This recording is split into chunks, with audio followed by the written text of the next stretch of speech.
Happy Friday. This is a Friday Reads in the car outside the library. I just picked up a book which will be my weekend read. First I'll share with you the book that I finished this week. Redhead by the Side of the Road by Ann Tyler. I gave this 4 stars on Goodreads. I really enjoyed it. If you're not familiar with Ann Tyler books, she writes really beautiful novels, character rich, and her writing is just a cut above. She's the type of author who I classify in my reading head as a writer more than an author, if that makes any sense.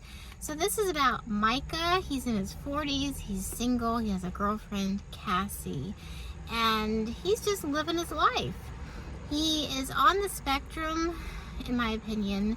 Tyler doesn't say that or label him, shall we say. She doesn't have to. But he just kind of felt that way, in my opinion. He lives rent-free in this apartment complex where he's the super. And she says he's the super, and when I read that, it kind of made me chuckle because I haven't heard of that word in probably decades.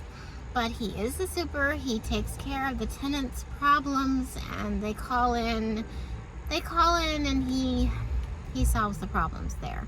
And then on the other side of his life, he is a tech guy. He has a side hustle where he has a tech business and he goes to people's houses and fixes their computers, and a lot of them are elderly.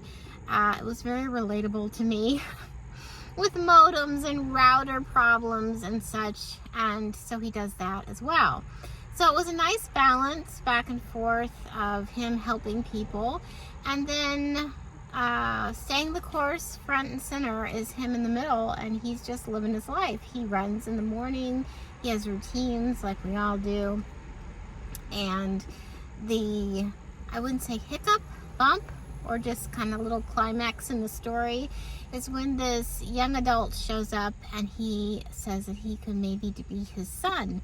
So there's an element of disturbance to his day, to his life, and it really is wonderfully done, and it brings you know, someone from Micah's past into the present, and it's just a nice little story. So I'm not going to tell you what that relates to because you need to read it and find out, but it's a really nice story. It's under 200 pages. I actually read this in one evening over Sunday night into Monday, so really enjoyed that. This one though is a little different. So this is her new book, Briar Club, and this one is set in DC, which is about 14 minutes from me. So I love to read a regional read.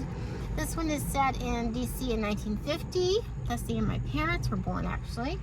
And it says, everyone keeps to themselves at Briarwood House, a down-at-the-heels, all-female boarding house in the heart of the nation's capital, where secrets hide behind white picket fences. But when the lovely, mysterious widow, Grace March, moves into the attic room, she draws her oddball collection of neighbors into unlikely friendships.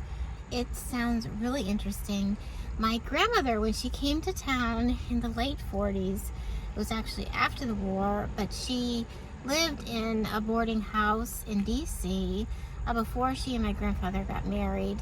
And yeah, I loved her stories about living in the all-ladies boarding house and the curfews and the gentleman visitor protocol, and then the meals that came with the board. And yeah, it's just, I remember her wonderful stories about that time.